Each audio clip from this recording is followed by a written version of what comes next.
Nobody can stop this flow. Hallelujah. Hallelujah. Zechariah గ్రంథం 3వ అధ్యాయం 7వ వచనంలో ఇలా రాసి ఉంది కదా, సైన్యములకు అధిపతియగు యెహోవా సెలవిచ్చినదేమనగా, నా మార్గముల్లో నడుచుచు నేను నీకు అప్పగించిన దానిని భద్రముగా గైకొనిన ఎడల నీవు నా మందిరము మీద అధికారివై నా ఆవరణములను కాపాడువాడవగుదువు. మరియు ఇక్కడ నిలవబడి వారికి కలిగినట్లు నా సన్నిధిని నిలుచు భాగ్యం నీకిత్తును. మనం దీనినే కదా చూసుకుంటున్నాం. దీన్ని అండర్లైన్ చేసుకుందాం. ఇది ఎటువంటి వాగ్దానం తెలుసా? ఇది ఒకరోజు వాగ్దానం కాదండి. ఇది ఏదో కొన్ని సంవత్సరాల వాగ్దానం కాదండి.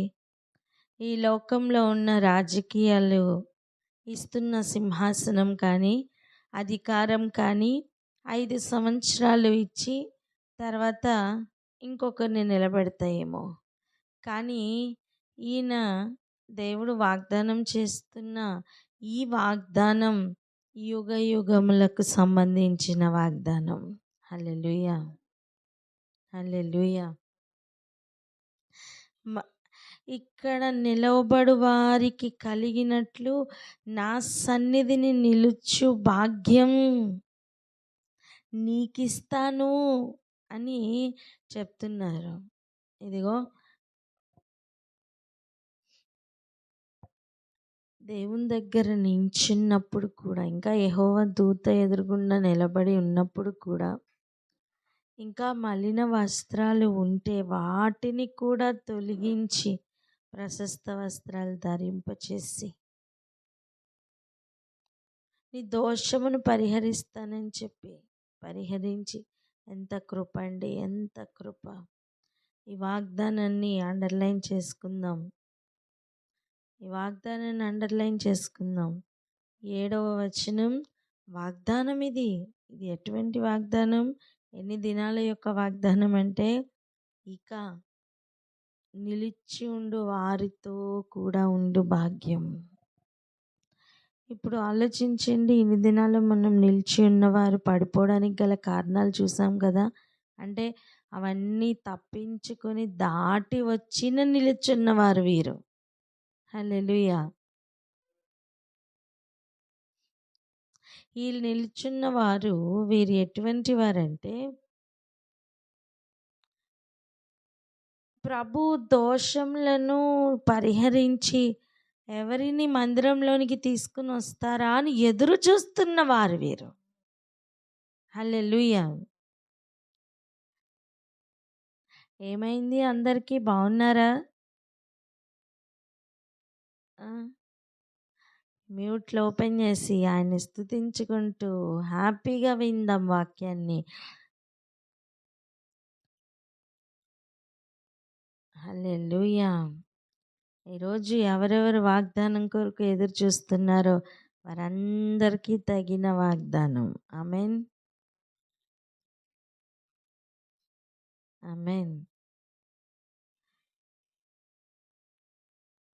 అంతేకాదు, ఇంకొక మాట కూడా వారి గురించి రిసీవ్ చేసుకుందాం. 8వ వచనం చూడండి. ప్రధాన యాజకుడు అయిన యెహోషువ, నీ ఎదుట కూర్చుండు నీ సహకారులు సూచనలుగా ఉన్నారు. నీవును వారును నా మాట ఆలకింపవలెను. ఏదనగా చిగురు అను నా సేవకుని నేను రప్పింపబోచున్నాను. ఆమేన్. అలా దోషములను పరిహరించి తీసుకుని వచ్చిన తర్వాత ప్రభు చెప్తున్న మాట, నీ ఎదుట కూర్చుండు నీ సహకారులు నీకు సూచనలుగా ఉన్నారు.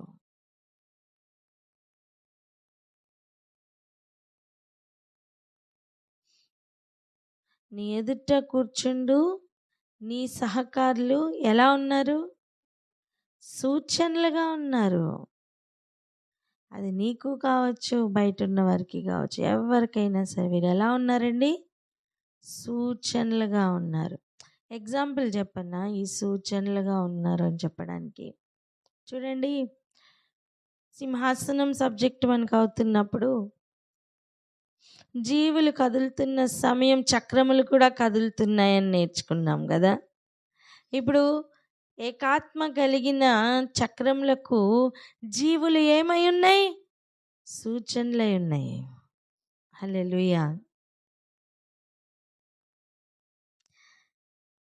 చక్రములకు ఏకాత్మ ఉన్నదే కానీ అవి మోస్తున్న అనుభవంలో లేవు.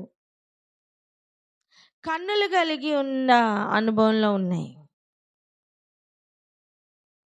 ఎటు చూసిన కన్నులే. మాటలో చెప్పాలంటే వాటికి మరుగైంది ఏది లేదేమో.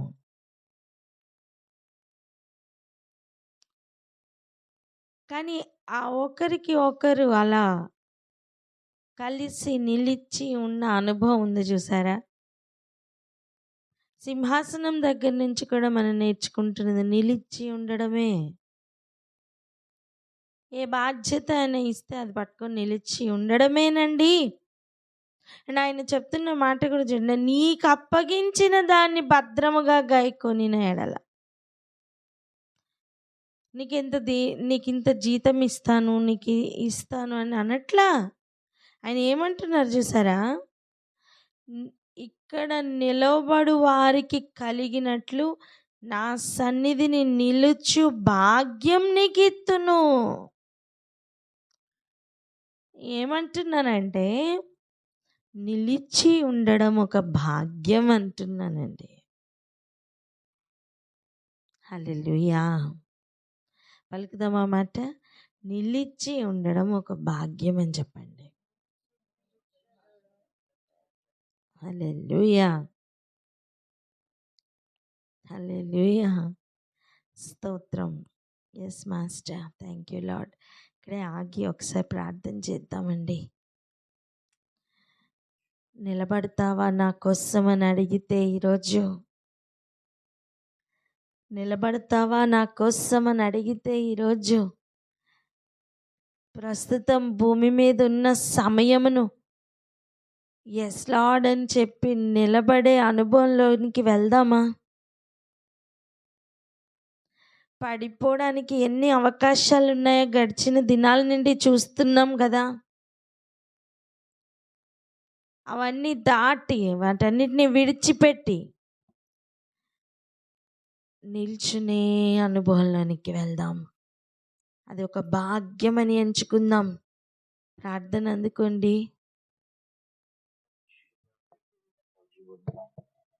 తండ్రి నిలిచి ఉండు భాగ్యం తండ్రి ఉదయకాల సమయంలో ఇవ్వండి నాయన. అనేక మార్లు ప్రభా తండ్రి, ఏవేవో ప్రలోభాలకు, ఏవేవో ప్రభా సంప్రములకు ప్రభా అనేక మార్లు పడి పడి పడి తండ్రి పడుతున్న అనుభవంలోనే ఉన్నాము తండ్రి. పడుతున్న అనుభవంలో ఉన్నాము తండ్రి. నీ సన్నిధిలో ప్రభా నిలిచి ఉండు ఆ అనుభవం కావాలి. నిలిచి ఉండి భాగ్యములు తండ్రి మీరు మాకు అనుభవించండి తండ్రి. తప్పులకుండా, పడిపోకుండా, వెనక్కి తిరిగి చూడకుండా తండ్రి అపవాది కల్పించి తంత్రములను పడకుండా ఆయన నిలిచి ఉండు భాగ్యములు దాయిచేయండి ఆయన. నిలిచి ఉండు ఆ కృపను దాయిచేయండి ఆయన. నిలిచి ఉండేటకు తండ్రి, నిలిచి ఉండు వారికి ప్రభా నిలుస్తున్నటువంటి కృపలను బట్టి మీకు పొందనాలు ఆయన. మనుషులుగా మీకు పొందనాలు. ఉదయకాల సమయంలో ఎట్టి విషయాలకు మేము పడిపోతున్నాము, ఎట్టి తంత్రములలో మేము చిక్కుబడుతున్నామో మా తండ్రి మీరు తెరవ చేయండి తండ్రి. మాకు మార్గం చూపించండి. నిలబడటకు శక్తిని వాయిచేయండి తండ్రి.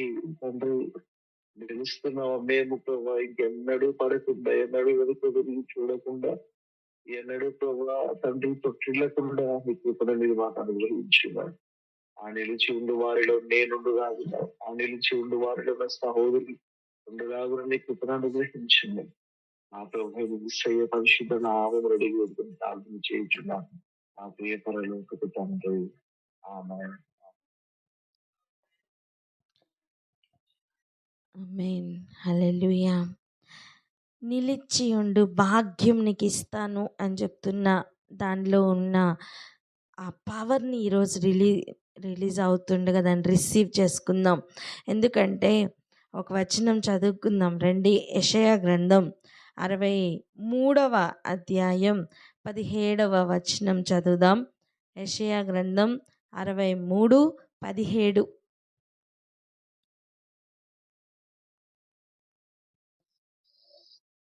యెహోవా నీ మార్గములను తప్పి తిరుగునట్లుగా మమ్ము ఎందుకు తొలగ చేసితివి?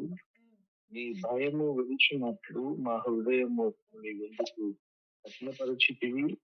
నీ దాసుల నిమిత్తము నీ స్వాస్థ్య గోత్రముల నిమిత్తము తిరిగి రమ్ము. హల్లెలూయా. చదువుదాం.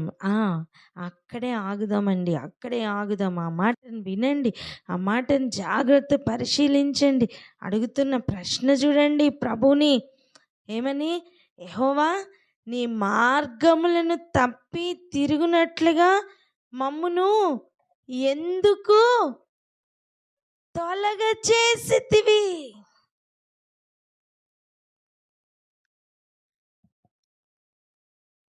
జకర్యాలో మనం చదువుతున్న మాట గుర్తుందా? 7వ వచనం 3:7.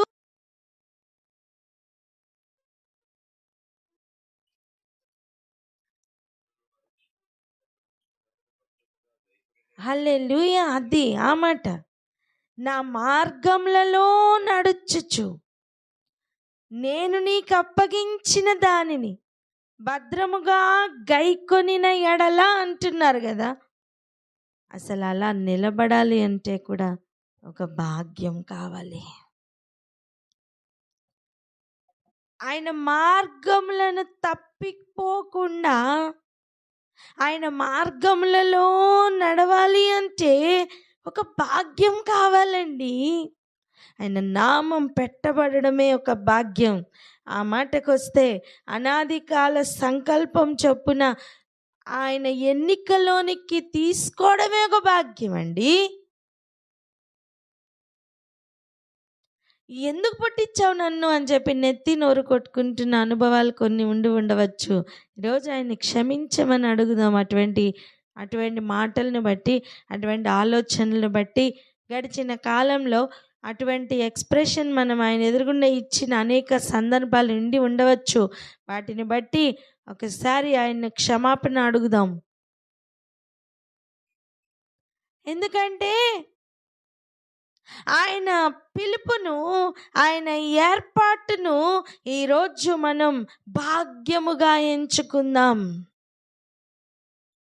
ఆయన మార్గములను తప్పిపోయిన వారు గ్రహించి అడుగుతున్న ప్రశ్న ఇది ప్రభుని. నీవెందుకు మమ్మల్ని తొలగ చేశావు? కమాన్, అర్థమవుతుందా? కఠినంగా క్వశ్చన్ పేపర్ ఇచ్చింది దేనికి తెలుసా? గడిచిన ఎగ్జామ్స్లో మనం చూస్తాం. దేనికి? అనేకులు తప్పిపోవాలని కాదా?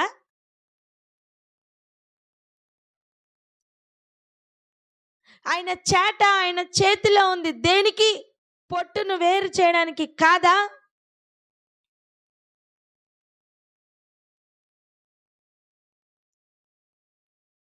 హోప్ని ఫినహాసుల దగ్గరికి ఉపదేశం రాలేదా? హెచ్చరిక రాలేదా? వచ్చింది. కానీ వినడానికి వారికి మనస్సు లేకుండా దేవుడు వారి హృదయాల్ని కఠినపరిచారట. దేనికి కఠినపరిచారు? ఎందుకు కఠినపరిచారు?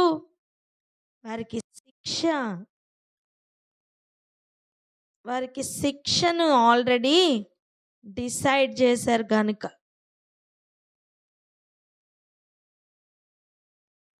పడిపోయిన దేవదూతలను ఆయన విడిచిపెట్టక తీర్పు కొరకు కావలిలో ఉంచారట. వారికి క్షమాపణ అనే భిక్షను ఇవ్వలేదు. ఎందుకు? వారికి శిక్ష విధించాలని డిసైడ్ అయ్యారు గనుక. అసలు హోప్ని ఫినాన్షియల్ గురించి చెప్తున్న మాట ఎంత భయంకరమైన మాట తెలుసా? 25వ వచనం చదవండి. 2వ అధ్యాయం 1 సమూయేలు 2:25 చదవండి బిగ్గరగా.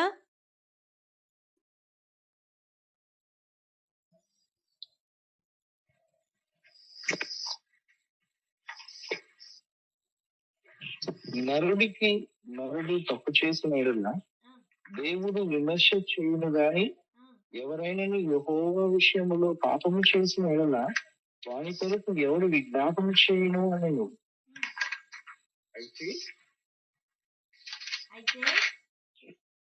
అయితే యెహోవా వారిని చంపదలిచి ఉండెను కనుక వారు తమ తండ్రి యొక్క మొరను వినకపోయిరి.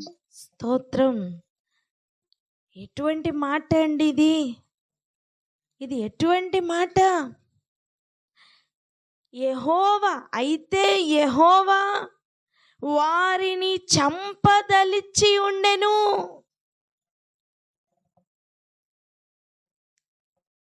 ఇది ఎటువంటి మాట తెలుసా? ఈ స్టూడెంట్ని ఖచ్చితంగా ఫెయిల్ చెయ్యాలి అనుకుంటే టీచర్ ఎటువంటి క్వశ్చన్స్ ఇస్తే ఆ బిడ్డ ఫెయిల్ అయిపోతాడో టీచర్కి తెలుసు. అలా యెహోవా వారిని చంపదలిచి ఉండెను గనుక తమ తండ్రి యొక్క మొరను వారు వినకపోయిరి. మీకు అర్థమైందా? ఫ్యూచర్లో చంపాలనుకుంటున్నారు గనుక ప్రజెంట్లో మాట వినకుండా చేశారట.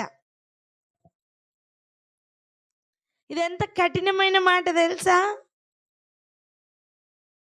ఈ మాట ఇలా పలుకుదామా? ఫ్యూచర్లో పనిష్మెంట్ కోసం ప్రజెంట్లో మాట వినకుండా చేశారని చెప్దాం. తమ తండ్రి యొక్క మొరను వినలేదంటండి.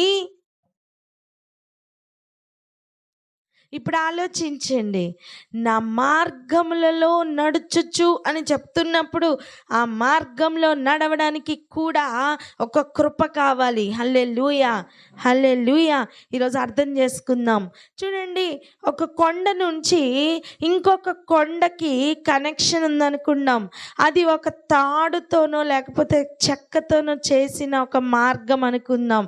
డైరెక్ట్గా చెక్కతో ఉన్న మార్గం కాలు పెట్టంగానే పడిపోతుంది. కానీ నువ్వు అటు ఇటు అవుతున్న మార్గంలో కూడా వారికి పట్టుకోవడానికి రోప్స్ లాంటి ఒక ఆధారం ఉంటుంది. గమనించారా? ఆయన మార్గంలో నడవడం కూడా అటువంటిదే. హల్లెలూయా, హల్లెలూయా. నేను అంటాను, ఆయన పడిపోవాలి అని ఎవరినైతే డిసైడ్ అయ్యి ఉంటారో వాళ్ళకి ఆ తాళ్ళు చేత్తో పట్టుకోవడానికి ఇవ్వరు. ఆయన గమ్యం చేర్చాలి అని ఎవరెవరికైతే ఆయన డిసైడ్ అవుతారో వారికి ఆ తాళ్ళు పట్టుకొని ఎక్కడ అడుగులు వేయాలో చూపిస్తారు, ఎక్కడ అడుగు వేయకూడదో నేర్పిస్తారు, ఎక్కడ అడుగులు వేయాలో వెన్ను తట్టి చూపిస్తారు. ఎంతమందికి అర్థమవుతుంది విషయం? నా సన్నిధిలో నిలుచు భాగ్యం నీకు ఇస్తాను అని చెప్తున్న మాట ఫ్యూచర్లో నీకు అటువంటి భాగ్యం ఇవ్వడం కోసం ఇప్పుడు ఆయన మార్గముల్లో ఆయన నడిపిస్తున్నారు. హల్లెలూయా.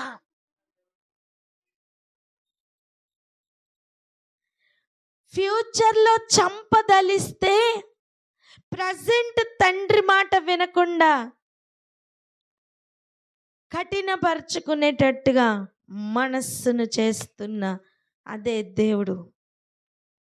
ఇప్పుడు ఆలోచించండి. యెషయా గ్రంథంలో 63వ అధ్యాయంలో 17వ వచనం. ఇప్పుడు ఆలోచించండి. యెహోవా, నీ మార్గములను తప్పి తిరుగునట్లుగా మమ్మును ఎందుకు తొలగ చేసితివి?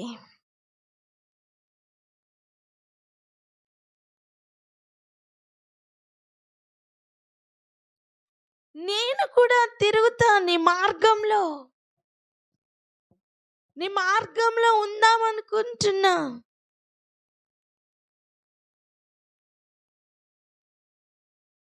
అనుకోవడం వేరు, మార్గంలో ఉండడం వేరు. అది ఎంత కృప, ఎంత భాగ్యమో ఈరోజు అర్థం అవ్వాలండి. అది ఎంతటి కృప, ఎంత భాగ్యం అనే విషయం మనకు అర్థం అవ్వాలి. ఆ భాగ్యం అనేది మనకు అర్థం అవ్వాలి. ఎందుకంటే ఆయనకి ఇష్టం లేకపోతే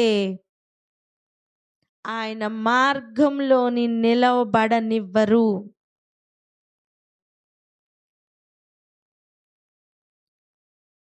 ఆయనే గనక ఒకవేళ ఆయన మార్గంలో నిలిచి ఉండడం ఇష్టం లేకపోతే, ఆయనకే గనక ఇష్టం లేకపోతే ఒకడు నిలవబడి ఉండడం అసాధ్యం. అంటను నిలవబడి ఉండగలగడం కూడా ఆయన ఇస్తున్న ఆధారమే, ఆయన ఇస్తున్న భిక్షయే అంటున్నా. హల్లెలూయా. ఎందులో నిలవబడి ఉండడం? ఆయన మార్గములలో, ఆయన ఆజ్ఞలు పాటిస్తూ, ఆయన అప్పగించిన దాన్ని భద్రంగా కాపాడుకుంటూ.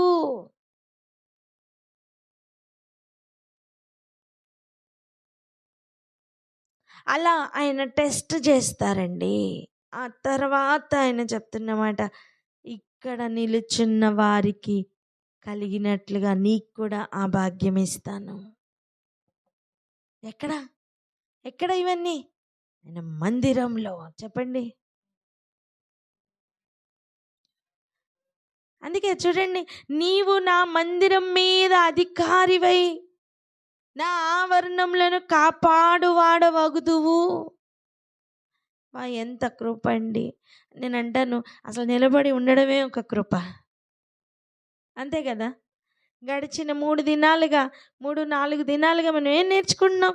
అసలు నిలబడి ఉన్న వారికి ఉన్న డేంజర్ జోన్స్ ఎటువంటివన్నీ నేర్చుకుంటున్నాం. ఈరోజు ఆయన మార్గములను చూసి ఆ మార్గంలో నడవడం అనేది ఎంత కృపో ఈరోజు చూస్తున్నామండి.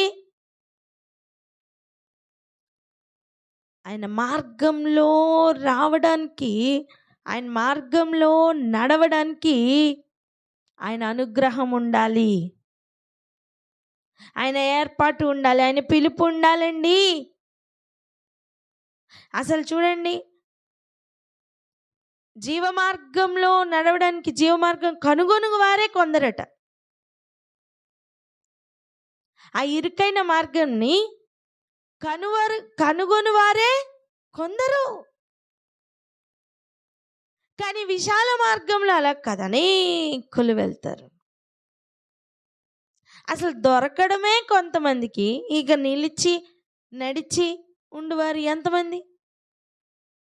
లేదా నడిచి నిలబడి ఉండువారు ఎంతమంది? మీకు అర్థమవుతుందా? జీవమార్గంను, ఇరుకైన మార్గంను కనుగొని వారే కొంతమంది అయితే లోపలికి వెళ్ళి వారు ఎంతమంది?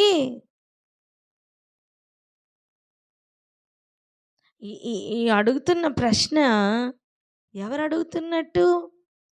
నీ మార్గములను తప్పి తిరుగునట్లుగా మమ్మునెందుకు తొలగ చేసితివి. ఆ లెవెల్ అర్థం అవ్వాలి. ఈరోజు నేను మార్గం తప్పి పడిపోయాను ప్రభా, తప్పు తిరిగాను ప్రభా కాదు. ఇక్కడ నేను నడుద్దాం అనుకుంటుంటే కూడా నన్ను తప్పించేస్తున్నావు ఎందుకు? నీ భయము విడిచినట్లు మా హృదయములను నీవెందుకు కఠిన పరిచితివి?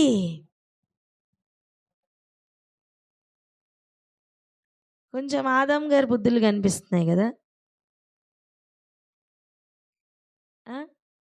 నాతో ఉండిటకు నీవిచ్చిన ఈ స్త్రీ ఇస్తే నేను తిన్నాను. నీ మార్గంలో నుంచి తప్పిపోయి తిరిగినట్లుగా నువ్వే చేసావు. నీ భయం నాకు లేకుండా నా హృదయం నువ్వే కఠినపరిచావు.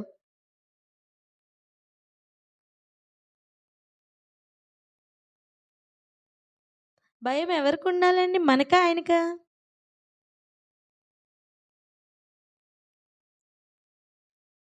నేనంటాను, మనం కలిగి ఉండవలసిన భయం మనకి ఉంటే ఇంకెంత ఎక్స్ట్రా భయం కావాలో అది ఆయన ఇస్తారు.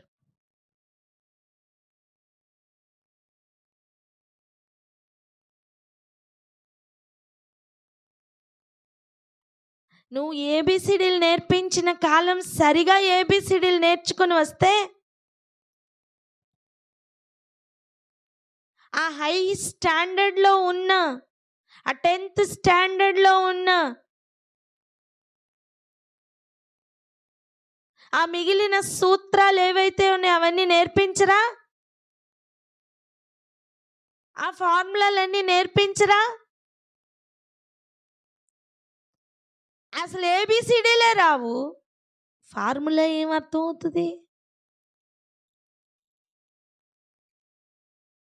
ఏబిసిడీలతో పదాల యొక్క అర్థమే తెలియట్లేదు, దాని ఫార్మేషన్సే అర్థం కావట్లేదు, దాని ఫోనిక్ సౌండ్సే నీకు తెలియట్లేదు, ఇక ఫార్ములా ఏమర్థం అవుతుందమ్మా?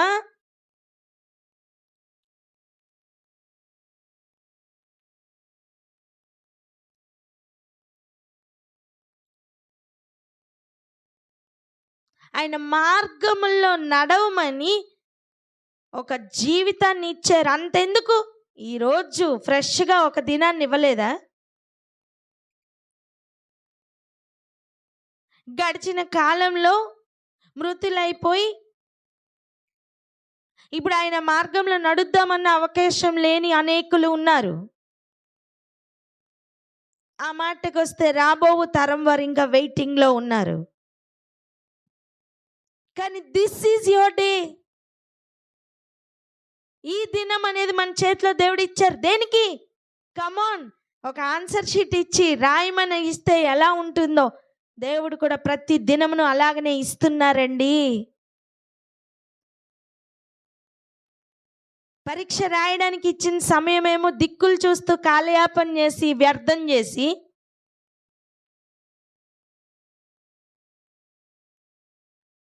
రిజల్ట్స్ వచ్చిన టైంలో నిలబడి నన్ను ఎందుకు రాయకుండా చేసావు అంటే ఎలా ఉంటుంది?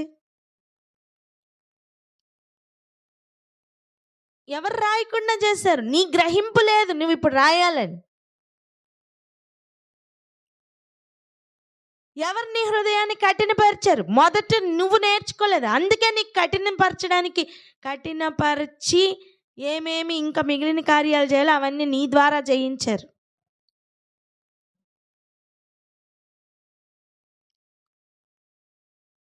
ఇస్కరియోతు యూదా ఆల్రెడీ అవకాశం ఇచ్చి ఉండకపోతే ఆ కార్యం తన ద్వారా కాకుండా వేరే ఎవరి ద్వారానో జరిగి ఉండేదేమోనండి.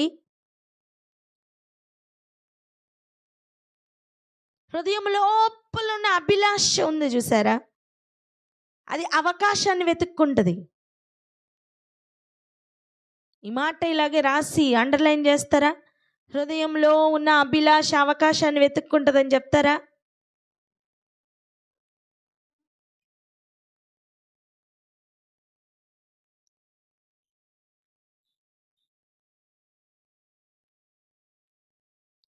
మార్గములను తప్పి తిరుగునట్లుగా నువ్వెందుకు మమ్మను తొలగించావు అని అడుగుతున్నారు. దయచేసి అర్థం చేసుకుందాం. ఆయన మార్గముల్లో ఉందామనుకున్నా ఆయన అనుగ్రహం లేకపోతే ఆయన తొలగించేస్తారు. ఈరోజు ఆయన మార్గంలో నడవడానికి చేతిలో ధర్మశాస్త్రం ఇచ్చి, చేతిలో అన్నీ ఇచ్చి, దినం ఇచ్చి, జీవం ఇచ్చి, ఇంకా కాళ్ళు చేతులు బాగా ఉంచి ఆయన మార్గంలో నడవడానికి మనకు అవకాశం ఇచ్చారు అంటే కృప కాకపోతే ఇంకేంటి అంటాను నేను. సమయాన్ని వృధా చేసుకోను అని చెప్పండి.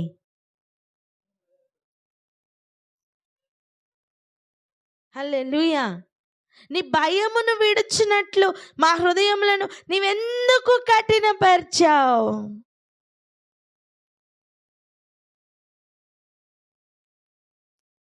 నీ దాసుల నిమిత్తం, నీ స్వాస్య గోత్రముల నిమిత్తం తిరిగి రమ్ము.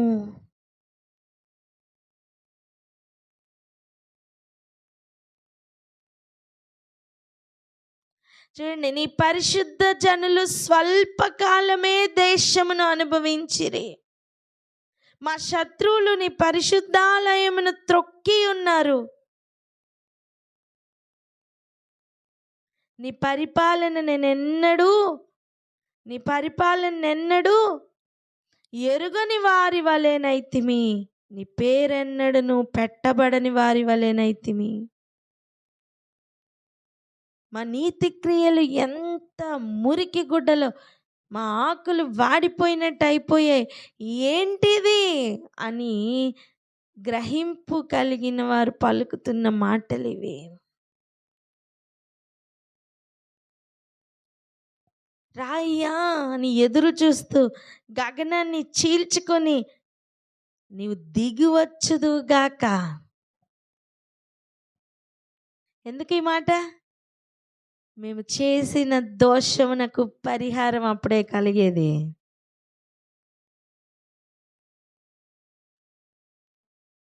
హల్లెలూయా. దోషములను పరిహరించి కూడా చెప్తున్న మాట ఏంటి తెలుసా? నా మార్గములలో నడవండి, నేను అప్పగించిన దాన్ని భద్రంగా గైకొనండి. నిలిచి ఉండడానికి కూడా ఒక ప్రయాస ఉంది. ఆల్రెడీ టెస్టెడ్ అండ్ ప్రూవ్డ్ నిలిచి ఉన్నవారు ఉన్నారు. వారి దగ్గరికి నిన్ను తీసుకుని వెళ్తా. ఇప్పుడు చూడండి, ఇప్పుడు కొత్తగా వచ్చిన వారి మీద నిలిచి ఉన్నవారు అధికారిగా ఉంటారా, లేదా ఇప్పుడు కొత్తగా వచ్చిన వారు అధికారిగా ఉంటారా? ఏంటండి ఆ లెవెల్ ఏంటి? ఇవన్నీ దాటుకుని వచ్చిన యెహోషువతో చెప్తున్న మాట, ఈ మందిరము మీద అధికారివై నా ఆవరణములను కాపాడు వాడవగుతావు. ఏంటి? ఇప్పుడు వచ్చిన వానికి అధికారమా? మీకు అర్థమైందా లెవెల్? హలో, మొదట వచ్చిన వారికి 5 గంటలకు వచ్చిన వాళ్ళకి ఒకే జీతం ఇస్తేనే ఓర్చుకోలే. ఎవరు? మొదట వచ్చి పనిలో ఉన్నవారు. ఎండ బాధపడి ఎన్ని బాధలు వచ్చినా చెప్పిన పని చేస్తూ ఉన్నా మొదట పనిలో చేరిన వారు సమానమైన జీతం ఇస్తేనే ఒప్పుకోలే. దేవుని మీద సణిగారండి. పనిలో పెట్టుకున్న యజమానుని మీద సణిగారండి. పనిలో పెట్టుకున్న యజమానుడు ఎవరిని పోలి ఉన్నాడు? పరలోక రాజ్యం. చెప్పండి ఎవరు? ఒక మాట చెప్పనా? పరలోక రాజ్యం సమీపించింది గనుక మారు మనస్సు పొందండి అని చెప్తున్న దాంట్లో అర్థం, పరలోక రాజ్యం నువ్వు మారు మనస్సు పొందకపోతే నీకు అర్థం కాదు. నువ్వు మారు మనస్సు ఉంటే మాత్రమే పరలోక రాజ్యం యొక్క విషయాలు నీకు అర్థమవుతాయి. నార్మల్గా ఉన్న నీ హృదయానికి అది అగోచరం. భూమి మీద ఉన్న హృదయంతో నువ్వు నడవాలి అంటే నువ్వు నడవలేవు. నిలుచోవాలి అంటే కూడా నువ్వు నిలుచోలేవు.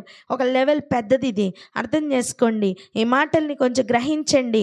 మొదట వచ్చి నించున్న వారు కడపట వచ్చి నించున్న వారితో పాటు సమానమైన జీతం తీసుకుంటున్నప్పుడే సణిగి గొణిగి ఉన్న అనుభవం ఉందే, కడుపు మంటతో రగిలిపోతున్న అనుభవం ఉందే, అది దాటి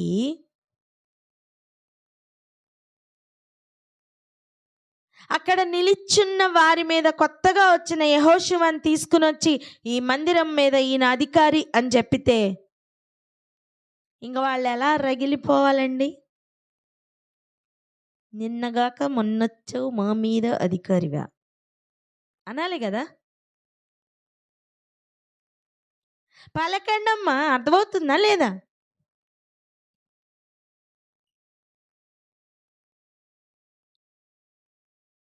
మత్తయి సువార్త 20 అధ్యాయంలో పరలోక రాజ్యాన్ని ఒక ఇంటి యజమానునితో పోల్చి చూపిస్తున్న సమయం. అక్కడ ఉన్న పనివారిలో గొడవ వస్తుంది. మీకు ఒక మాట చెప్పనా, పనివారి మధ్యలో గొడవ వస్తే యజమానులు విడిపోతారు.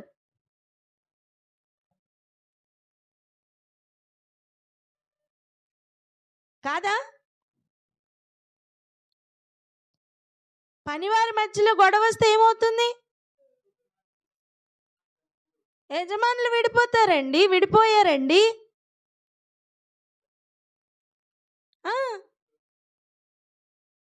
అలా పనివారి మధ్యలో గొడవ, ఒక కలకలం, అక్కడ ఉన్న మనశ్శాంతి పోతుంది, ఉన్న సంతోషం పోతుంది.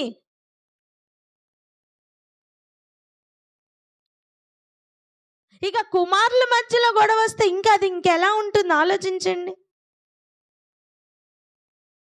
అవన్నిటిని దాటిన అనుభవంలో నిలిచి ఉన్నవారు టెస్టెడ్ అండ్ ప్రూవ్డ్గా నిలబడ్డారు. హల్లెలూయా. ఇవన్నీ ఎప్పుడు సాధ్యం తెలుసా?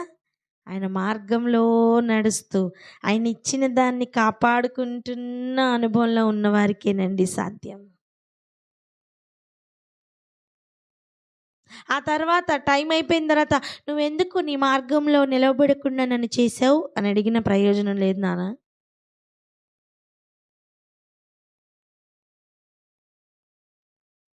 యెషయా గ్రంథం 63:17 ప్రకారం అడిగినా సరే ప్రయోజనం లేదు.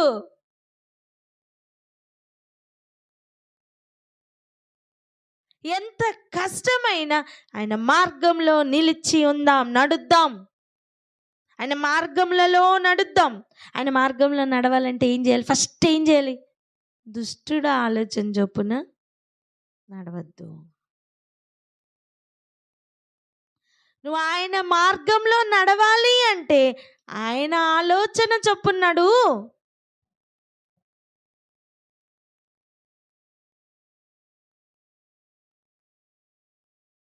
మందిరంలో ఆల్రెడీ నిలిచి ఉన్నవారు పాపుల మార్గంలో నిలవలేదని అర్థం. వారు నీతి మార్గంలో నిలిచి ఉన్నారని అర్థం.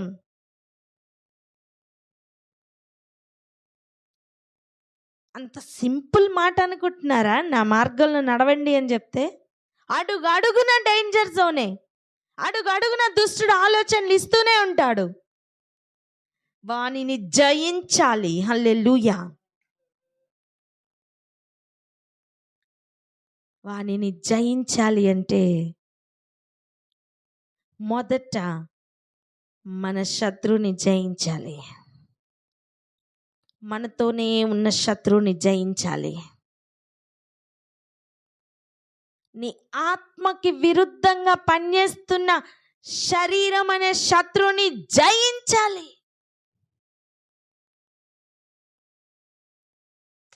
జయించిన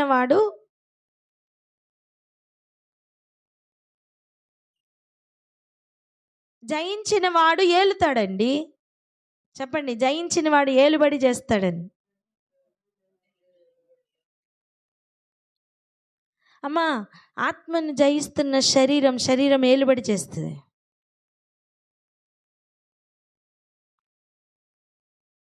శరీరంను జయించిన ఆత్మయే ఏలుబడి చేస్తుంది.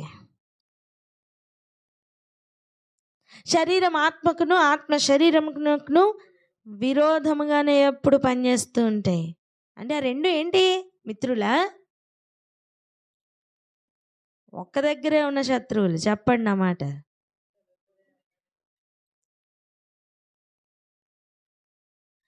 నా శత్రువుని నువ్వు వెనక్కి మళ్ళీ చేసావు అని చెప్పినప్పుడు దాని అర్థం కేవలం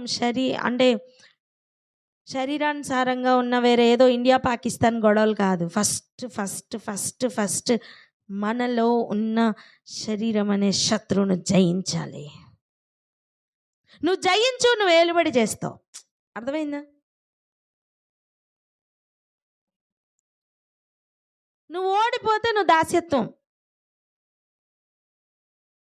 నువ్వు దాసుడుగా ఉండాలి. ఈ మాటలు రాసి పెట్టండి. నువ్వు జయిస్తే నువ్వు ఏలుబడి చేస్తావని రాయండి.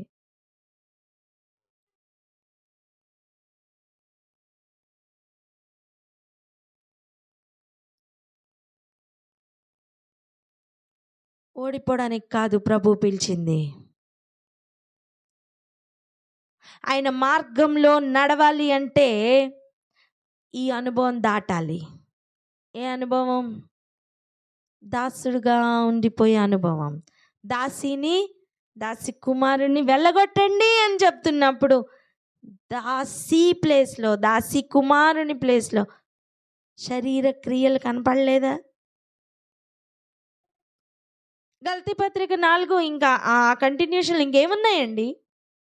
4:5 ఇంకేం చెప్తున్నాయి? ఏది దేన్ని జయించాలో చూపించట్లేదా? ఏది దేన్ని ఏలుబడి చేస్తుందో చూపించట్లేదా? ఆయన మార్గంలో నిలబడి ఉండాలి అంటే జయించవలసిన మొదటి శత్రు మనలోనే ఉన్న మన శరీరం. నువ్వు జయించి చూడు, ఏలుబడి చేస్తావు.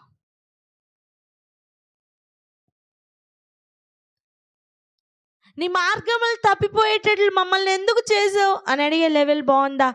నీ మార్గంలో నడుచు భాగ్యం నువ్వు ఇచ్చావయ్యా అనే లెవెల్ బాగుందా?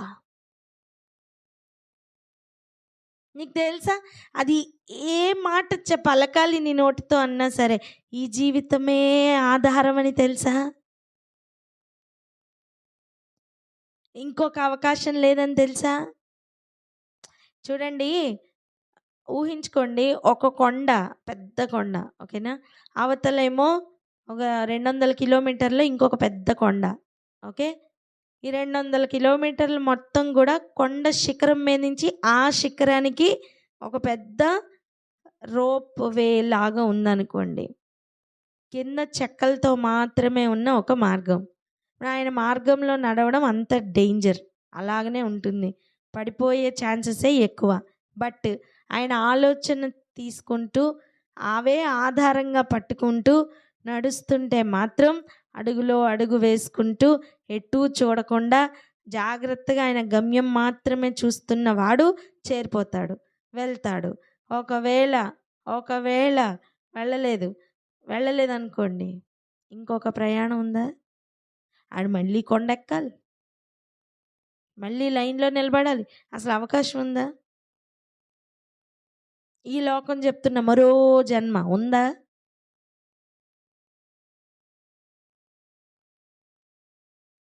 అంతెందుకమ్మా, ఇంకో దినమే రాదు, ఇంకొక దినం రాదు కొత్తగా. మళ్ళీ ఈరోజు డేట్ మళ్ళీ రిపీట్ అవ్వదే. అంటే మనకిచ్చిన దాన్ని భద్రంగా కాపాడుకోవడానికి ఈ దినమే మన చేతిలో ఉందని గ్రహింపు ఈరోజు రావాలి. హల్లెలూయా.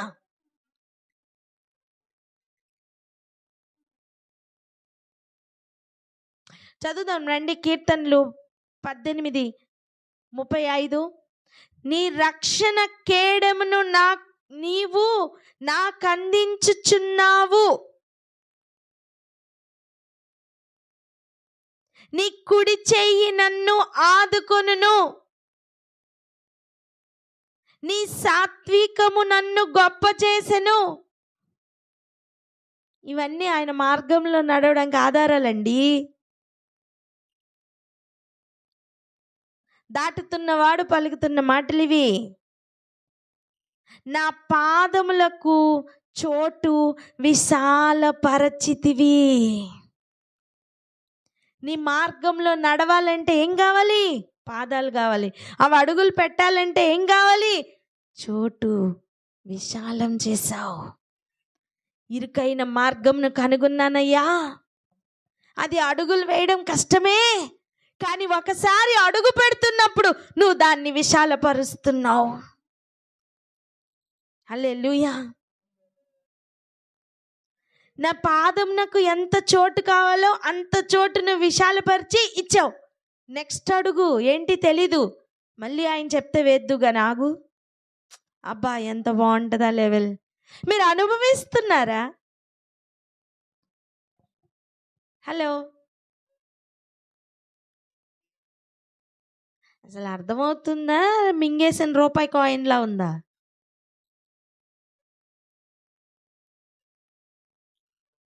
స్తోత్రం.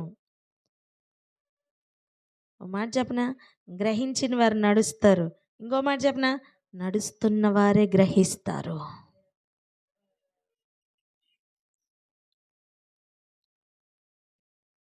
నువ్వు ఇరుకైన మార్గం, ఎలా వెళ్ళాలో తెలీదు, కానీ నువ్వు అడుగు పెట్టడానికి నీ శరీరాన్ని జయించి ఆ పాదం అక్కడ పెడుతున్నావు చూడు.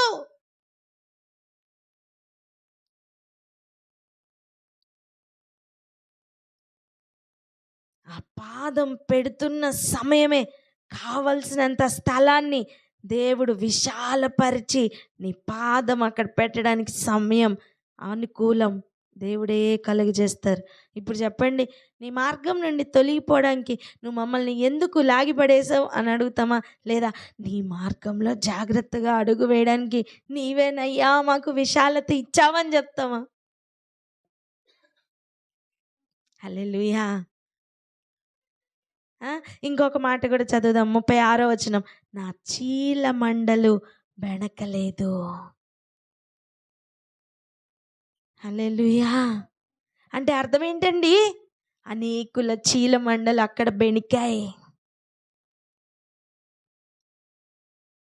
ఏ ఏరియాలో అనేకులు పడిపోయారో ఆ ఏరియాలోనే నిలబెట్టే కృప దేవుడు ఇస్తున్నప్పుడు నన్ను అందిపుచ్చుకుందాం, ఆయన మార్గంలో జాగ్రత్తగా నడుద్దాం.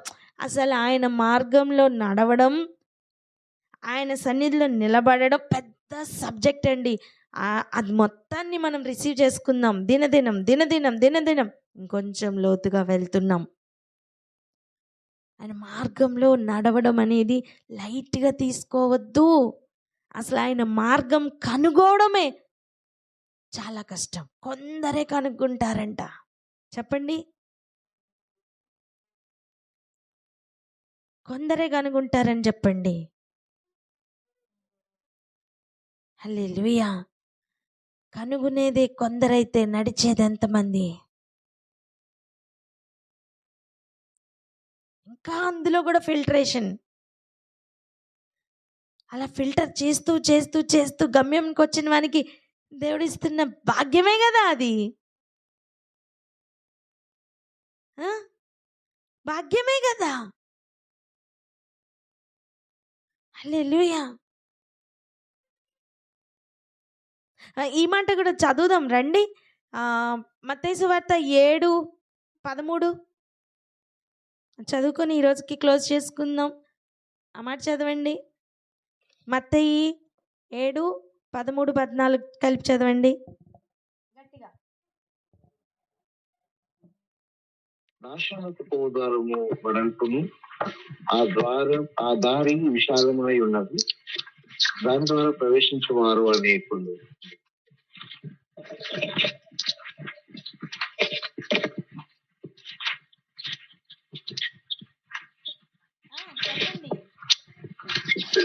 చిన్నక ద్వారమును ప్రవేశించుడి, నాశనమునకు పోవు ద్వారము వెడల్పును, ఆ దారి విశాలమై ఉన్నది, దాని ద్వారా ప్రవేశించేవారు అనేకులు.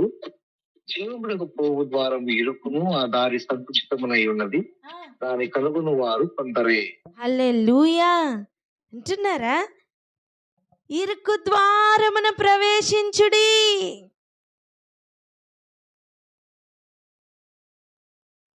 కానీ ఆ ఇరుకు మార్గమే జీవమునకు పోవు మార్గమమ్మా. కష్టం. ఇరుకు మార్గం అంటే ఏంటి? ఎవరు పట్టం, నువ్వు అడుగు పెట్టు. ఫస్ట్ నువ్వు పట్టవనే అనిపిస్తావు. కాలు పెడితే చాలు కావలసినంత ప్లేస్ని దేవుడు విశాల చేస్తారు. హల్లెలూయా. కమాన్, ఈ లెవెల్ అర్థం అవ్వాలి. ఇరుకైన మార్గమే, నేను వెళ్ళలేనేమో అనిపిస్తుంది, కానీ నువ్వు వెళ్ళడానికి నువ్వు నీ శరీరాన్ని జయించి నువ్వు జస్ట్ ఇలా అడుగు పెట్టు. నీ అడుగు పెట్టడానికి కావలసినంత స్థలాన్ని దేవుడు అక్కడ ఇచ్చేస్తారు. నెక్స్ట్ అడుగు వేయడానికి నీకు ఇప్పుడు మార్గం ఏం కనబడదు. ఇరుకైన మార్గం ఏం తెలియదండి. విశాల మార్గం అలా కాదు. అనేకులు అందులోకి ఎందుకు వెళ్తారు తెలుసా? అది చాలా అట్రాక్టివ్గా ఉంటుంది, వెడల్పుగా ఉంటుంది, రిస్ట్రిక్షన్స్ ఏమి ఉండవు.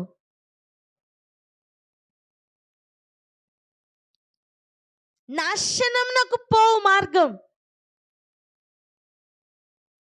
ఆ ద్వారం ఎలా ఉంటుందట? వెడల్పుగా ఉంటుందట.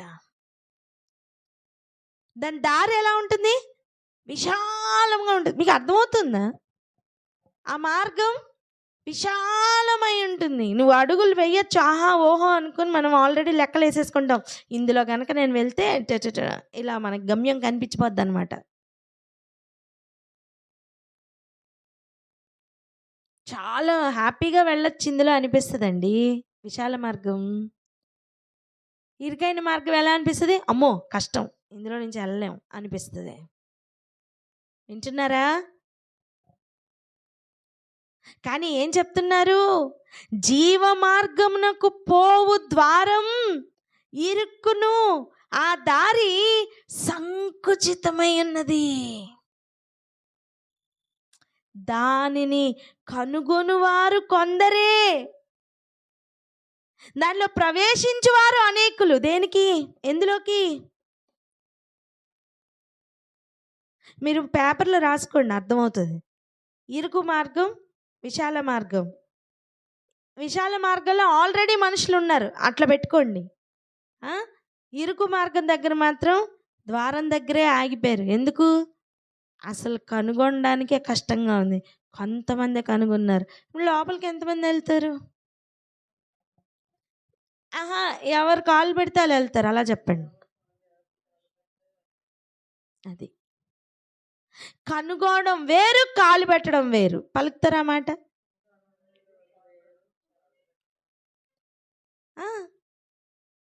నేను అంటాను, నా మార్గములలో నడుచుచు అన్నారే, ఆయన మార్గం జీవ మార్గం కనుగోవడమే కొంతమంది అయితే కాలు పెట్టేది ఎంతమంది?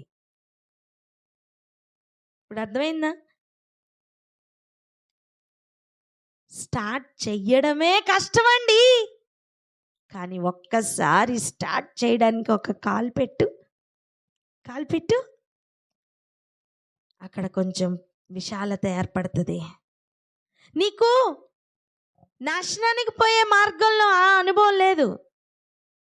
కాలు పెడుతున్నప్పుడు కాలు పెట్టడానికి విశాలత అక్కర్లే, నువ్వు చూస్తుంటేనే విశాలంగా కనిపిస్తుంది. నువ్వు కనుగొంటున్నప్పుడే విశాలంగా కనిపిస్తుంది. మీకు అర్థమైందా? కనుగొనేటప్పుడే విశాల మార్గం, అందుకే అనేకులు వెళ్తారు. కానీ ఇది అలా కాదు. జీవ మార్గం ఎలాగా? కనుగోవడమే ఇరుకైన మార్గం. కనుగొనరు, అనేకులు కనుగొనరు, కొందరే కనుగొంటారు. ఇప్పుడు దానిలో కాలు ఎలా పెడతావు? నీకు విశాలంగా కంటికి కనిపిస్తే నువ్వు కాలు పెడతావు. ఇక్కడ మ్యాటర్ అది కాదు నాన్న, నువ్వు కాలు పెట్టు కంటికి కనిపిస్తుంది.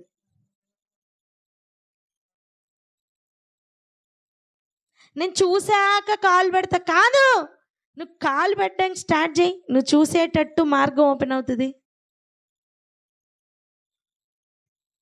నా మార్గములలో నడుచుచు నీకు ఇచ్చిన దాన్ని జాగ్రత్తగా గైకొని భద్రంగా కాపాడుకుంటూ గైకొనాలి. అప్పుడు నిలిచి ఉండే భాగ్యం నీకు ఇత్తును. ఆల్రెడీ ఆ మార్గంలో నడిచి వచ్చిన వారు బోల్డ్ మంది ఉన్నారు అని చెప్పి నిల్చున్న వారిని చూపిస్తున్నారు. ఆ నిల్చున్న వారి లెవెల్ ఎటువంటిది? ఈరోజు ఇవి మనం మర్చిపోకూడదు.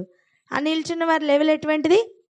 మేము ముందు నుంచి నించున్నాం, ఇప్పుడు వచ్చిన వాళ్ళకి మాకు సమాన జీతమా అని గొణిగే బ్యాచ్ కాదు. ఇప్పుడు వచ్చిన వారిని అధికారులుగా చేస్తే కూడా సంతోషంగా లోబడి ఉండే బ్యాచ్ అది.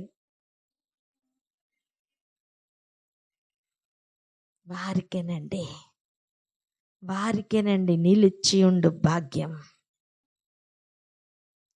చెప్పినది చేస్తే చాలయ్యా, నీ సన్నిధిలో ఉంటే చాలయ్యా, నీ ఇంటిలో ఉన్న కూలివారితో నేను కూడా ఒకడుగా ఉంటానని చిన్న కుమారుడు ఎటువంటి మనస్తత్వంతో ఆయన తండ్రి ఇంటిలో ఉన్నాడో అలా దీన మనస్కులయ్యాని సన్నిధిలో ఆయన మార్గంలో నడిస్తే చాలని ఈరోజు గ్రహించి వెళ్దామా?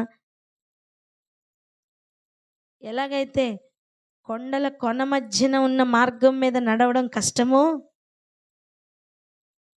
ఆయన ఏం తారు రోడ్ ఏమి ఉండదు. కానీ నువ్వు పట్టుకోవడానికి ఆధారంగా ఆయన మార్గములు ఉంటాయి, ఆయన ఆలోచనలు ఉంటాయి. ఆయన ఆలోచనయే ఆధారం.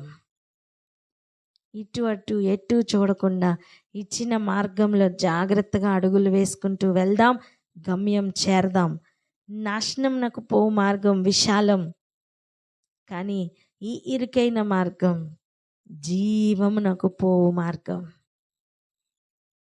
దాన్ని కనుగొన్నావా? ఉన్నదంతా అమ్మి పొలంను ఎలా కొనుక్కున్నాడో అలా పరలోక రాజ్యంను సంపాదించుకుందాం. బలవంతులు మాత్రమే దాన్ని స్వతంత్రించుకోగలరు. ఈరోజు అటువంటి భాగ్యం దేవుడు ఇవ్వకుండా మనం పొందలేం. ప్రార్థన చేసుకుందాం అక్క.